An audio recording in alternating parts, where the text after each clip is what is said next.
Welcome to EPG Pathshala. I am Dr. Mrinmoy Pramanik. I teach comparative Indian language and literature at the University of Calcutta. Today we will discuss a module from comparative literature, drama in India. And the module is on Rabindranath Tagore's play, theory and the plays, Post Office, Muktodhara, Raktokorobi and Chitra. Tagore, 1861 to 1941. Tagore is a celebrated and significant figure in the roles of poet, novelist, short story writer, playwright, songwriter, composer, educator and social thinker from India. A larger-than-life portrayal and an iconic space to him has always remained highlighted in his native place Bengal and in India. His legendary presence in his contemporary 20th century and voluminous presence in posthumous celebration has been a matter of concern in the social, political and obviously in cultural arena of India and probably in the world, placing India in the contour of world literature through his poems, songs as well of Gitanjali, which was awarded Nobel Prize in Literature during 1913. Tagore became indispensable in terms of defining the aesthetic and the nuances of Indian writing. In the following sections, 4 plays of Tagore are discussed with their relevance in the dramatic works of Tagore. A poet-dramatist placed in the time of these plays when in Europe, Maeterlinck, Strindberg, Yeats and Eliot are prioritizing the symbolist era. In Bengal, the colonial educated middle class engaging themselves in the plays of farce and of imitating the European stage types with plays of marvelous actions and scene drops. These 4 plays of Tagore, however, disconnects from both the region and places itself with the identity of Indian plays. Now let us go into the discussion of the plays. The first one we take for discussion is the Post Office, or the Bangla title of the play is Dagghor. The Post Office, 1912, a translation of the original play Dagghor in Bengali, was written during what is known as the Gitanjali period, a period when the poet Tagore wrote Gitanjali. The educator Tagore imagined Shantiniketan and Vishwabharati, and the dramatist Tagore revealed some of both the aspects in the Post Office. Operationally, the Post Office divided into 2 acts, the first being a little lengthier than the second. However, Act 1 is much simpler than Act 2. In Act 1, the dialogue goes on with not more than 2 characters on the stage at any given point of time. The boys, since they are individualized, are essentially 1 character. In Act 2, there is more of tension and there are more characters than 2. The pace of Act 1 is slow, whereas the Act 2 is comparatively fast. So that from the point of view of the destiny of impression, both the acts are evenly balanced. The plot revolves around the protagonist, boy Amol, a sick child. In Act 1, the sick child sitting near the window cogitates and talks to the strangers that pass along, and in Act 2 the child is in bed and people talk to him or watch him sleep.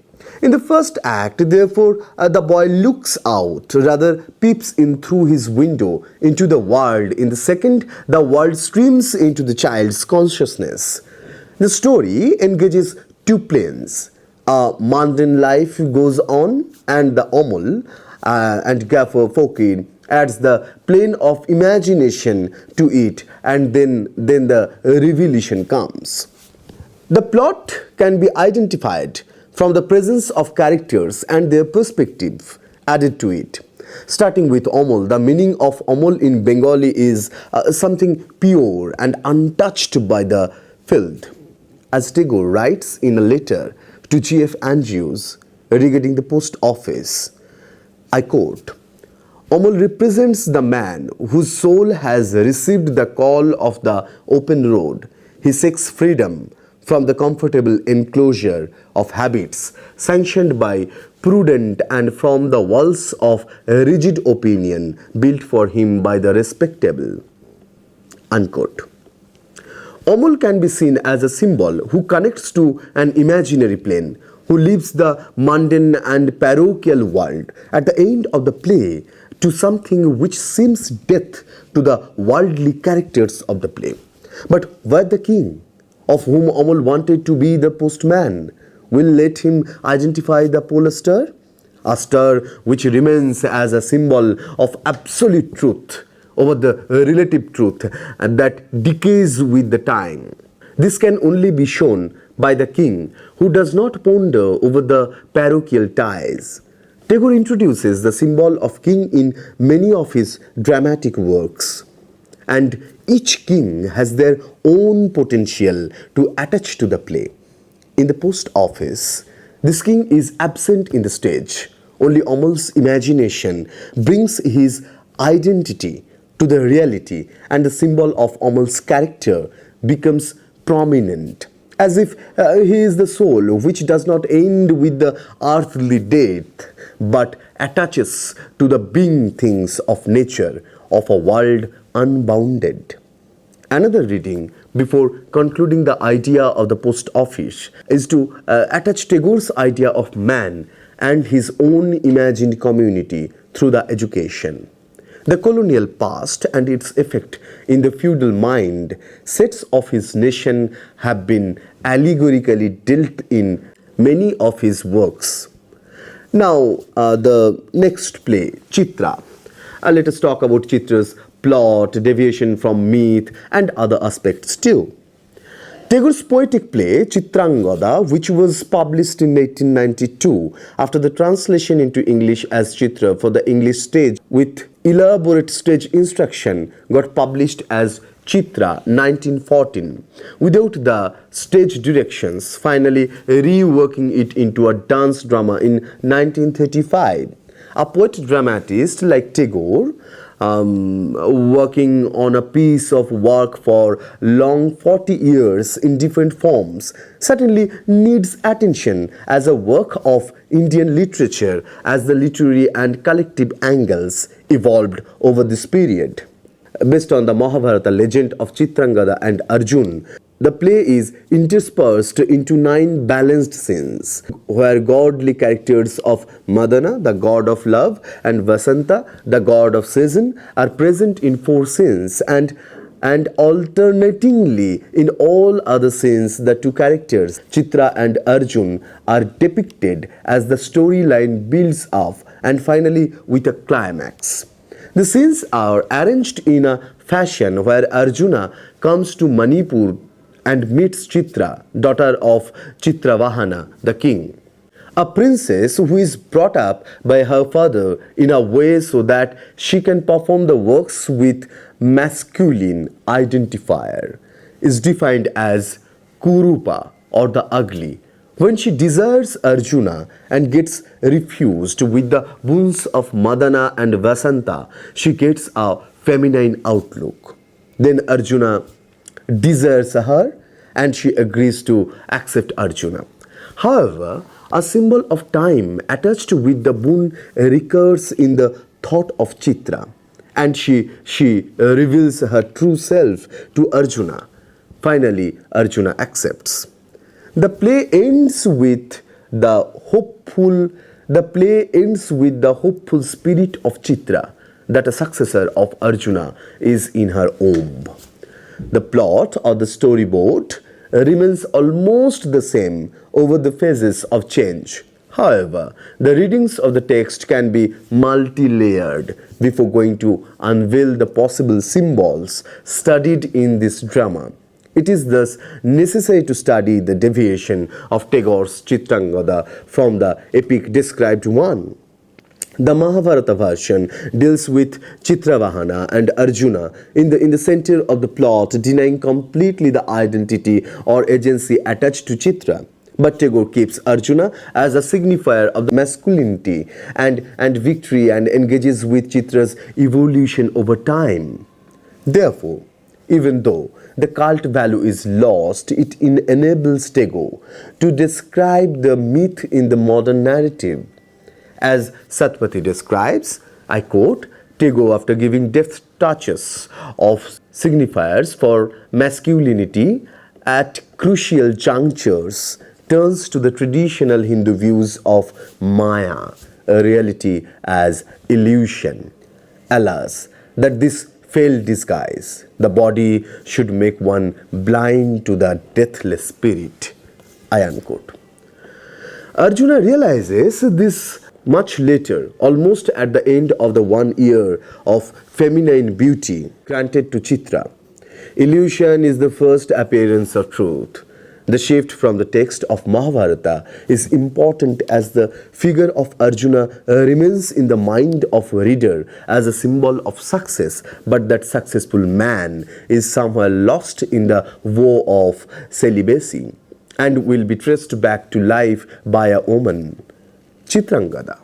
Therefore, the idea of feminine gestures and beauty gets dissolved at the end of the play when illusion becomes the first step towards reality, a reality that Tagore repeats in many of his works as the human reality. At this point, the Tagore made changes in Chitra becomes much relevant, as the ultra-feminine beauty was at first needed to win the masculine figure. The gift of beauty is given by the gods Madana and Vasanta for a span of a year. What is most remarkable is that there is no obvious exhibition of this symbol, which grows so naturally and spontaneously out of the story that it is not noticeous as a symbol in the beginning at all. Chitra, who is brought up as a son, falls in love with Arjuna, who sends her away, saying, I have the vow of celibacy.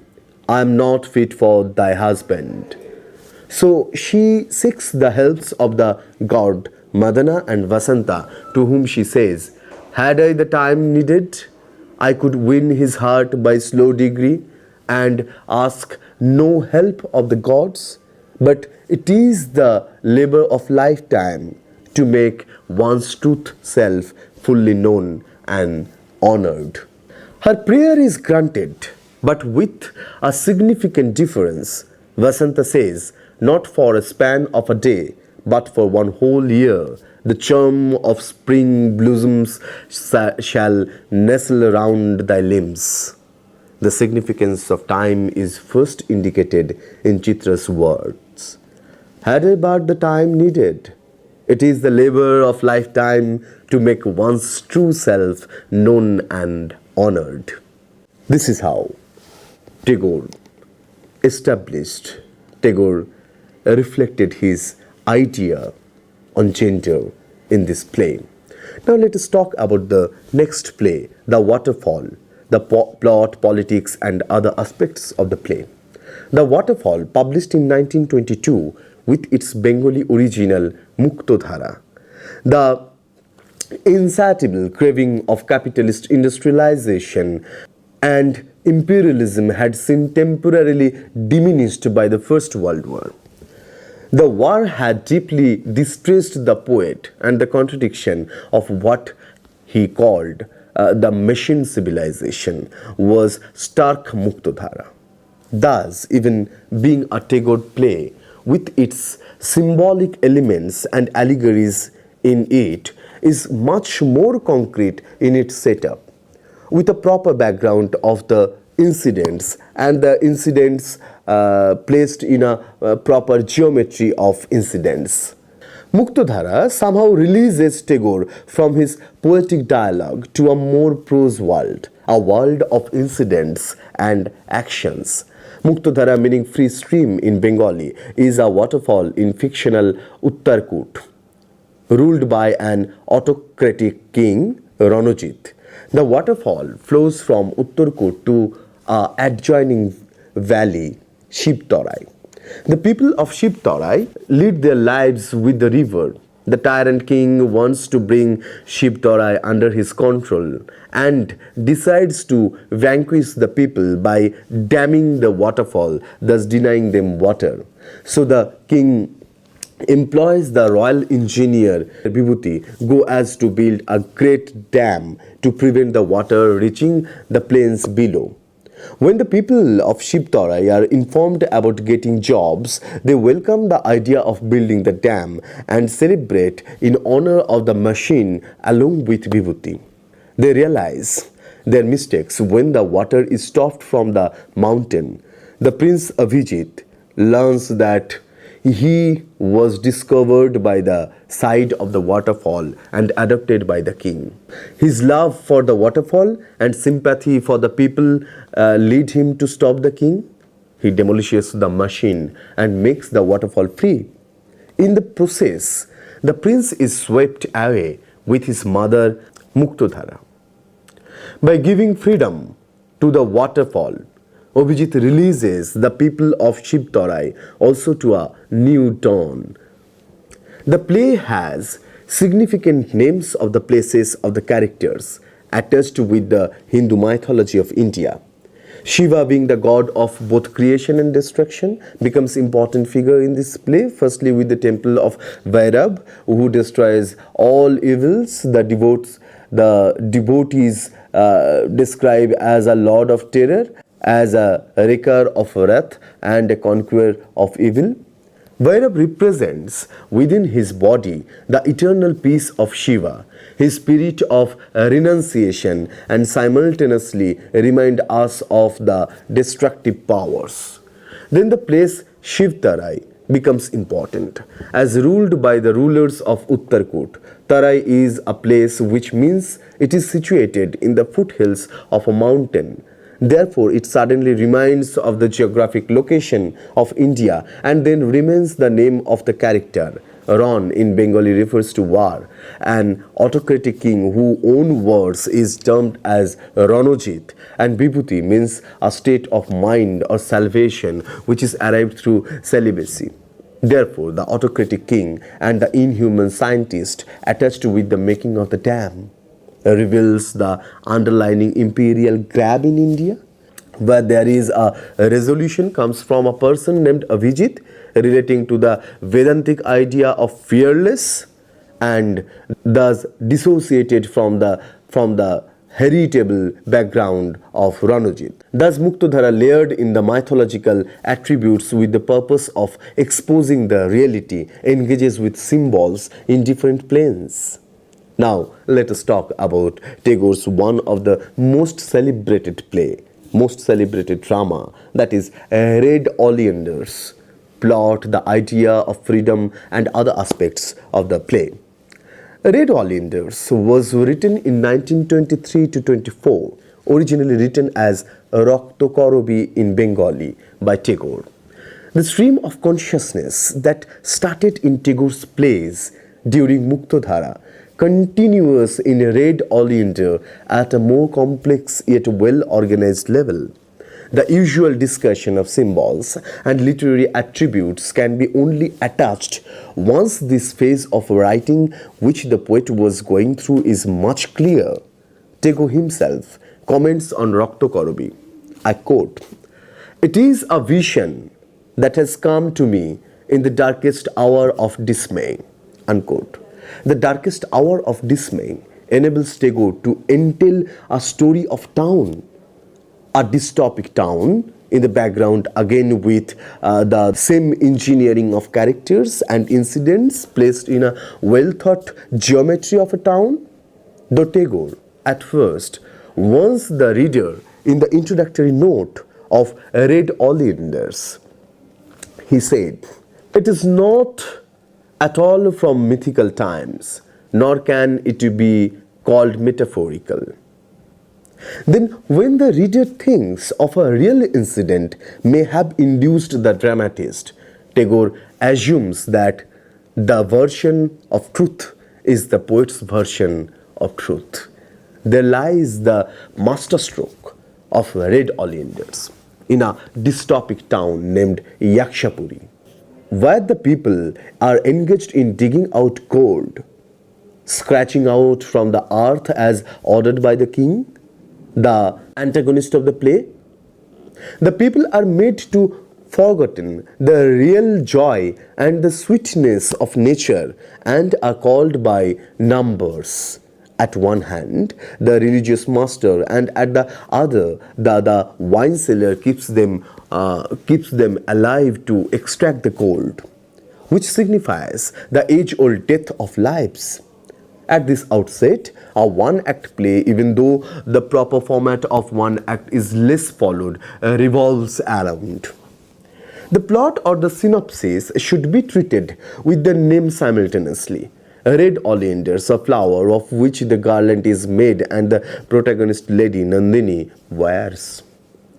Nandini does not resemble to one aspect as the entire play evolves and the characters are depicted through the eyes and words of Nandini. Therefore, if Yakshapuri is the coke town, then Nandini is the conscience. Along with Nandini, the imaginary character of Ranjan plays a present in the play. Nandini, as posed with her simple poetic words with everyone in the town, reminds of the flashed up of unintended in the Yaksha town.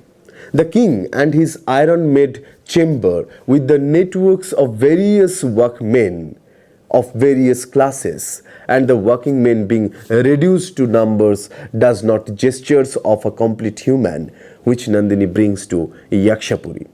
This play has several layers of characters. Some are known by names when they talk to Nandini, and when they returns to the world of excavation, their number retains. Kishore, Fagulal or a Gokul is thus fearful and yet unknowingly happy while meeting Nandini. The class of mayor or of professor and of the other upper strata always faces Nandini with a feeling of conspiring against the system. The only person who cannot be fitted into this frame is Bishu, the poet-singer of the play, who realizes the consequences of the network of the town and the excavation, but identifies himself with the other part of the Ranjan or moon, the part which is not it up, the part which is even being aware of the constant plunder of humanity, could not resist it. Thus, Bishu is the conscience who was silent till Nandini arrives with the advent of Ranjan. The symbol of a rebel against the inhuman extraction of wealth in the post-World War I scenario can be much vividly discovered if the idea of a rebel for humanity is read in the Red Oleanders. Tagore's need of Nandini was to reject the defined masculinity in the capitalist world of war and exploitation. A fertile land in the end of the play with the fruits of earth could only be seen, as the fertility of Mother Nature can be obtained if it is not filled with the greed but with the masculinity of creation. Now, let us conclude our discussion. These plays discussed, if seen in the retrospect, it enables us to extract the poetic excellence, but moreover, the evolution of thesis of Tagore as a humanist and as a philosopher.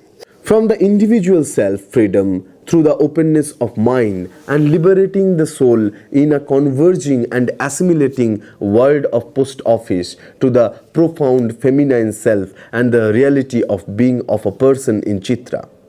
From the world of Abhijit to the world of Nandini, from the nature to the assimilation of nature, the concrete vision of an imaginary nation is found. a poet's nation at the verge of extinction with the grab of modernity and greed, with unscrupulous masculinity overdoing the creative Shiva, the masculinity of Indian nature, and finally a fear of a dystopic world where the colonial powers define the nation within colonies and fragments humanity. As said by the poet himself in Sadhana, a literary magazine, I quote the poet here: "A man who by his profession is concerned with any particular aspect of life is apt to magnify his proportions in laying undue stress upon facts. He loses his hold upon truth.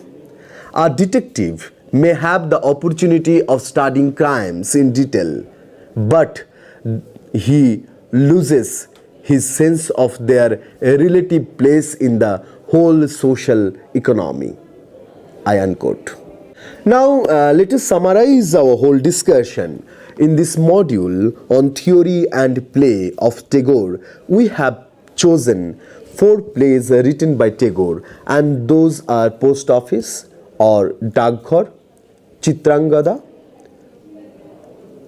Waterfall or Muktodhara, and Red Oleanders or Raktokorobi. We have introduced Tagore very briefly in this discussion, and we have discussed all the 4 plays with plot, themes and characters, and with textual analysis of the plays and the greater significance of the plays and the context of the plays also.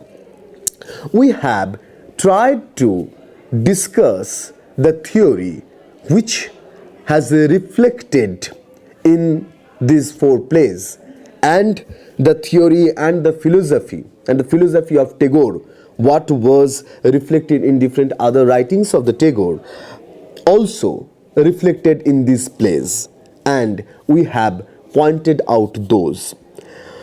We came to know from these plays that how much Tagore criticized the idea, the so-called idea of nation, how much Tagore criticized the imperialism and the bad effect of industrialization of the people of the area, what is known today as Third World or Global South or etc.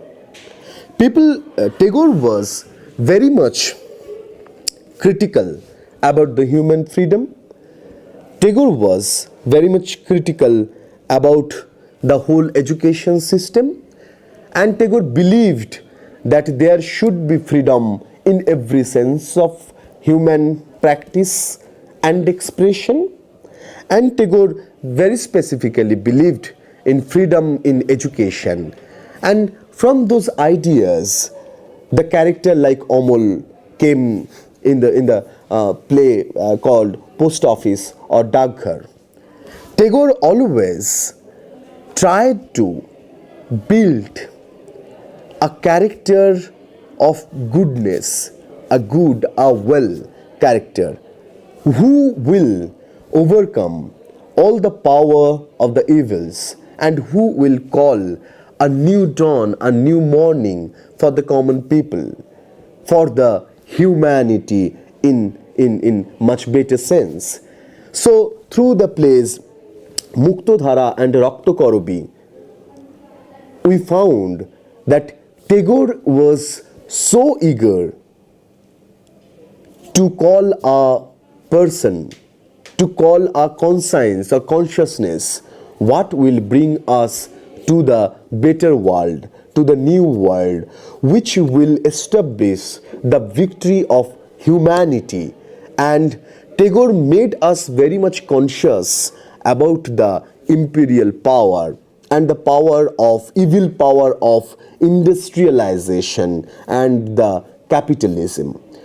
In the play Chitrangada or in Chitra, Tagore was very much critical about gender hierarchy. Tagore was very much critical about the gender biasness, and Tagore tried to transcend all the minority feeling from the gender perspective in this play, and he suggested a new reading of our society, what tries to make differences, what tries to marginalize a certain kind of gender identity. So through all these plays, we came to know about all these critical issues, theory and philosophy of mind and victory of humanity, what Tagore wanted, what Tagore practiced, and what Tagore imagined for.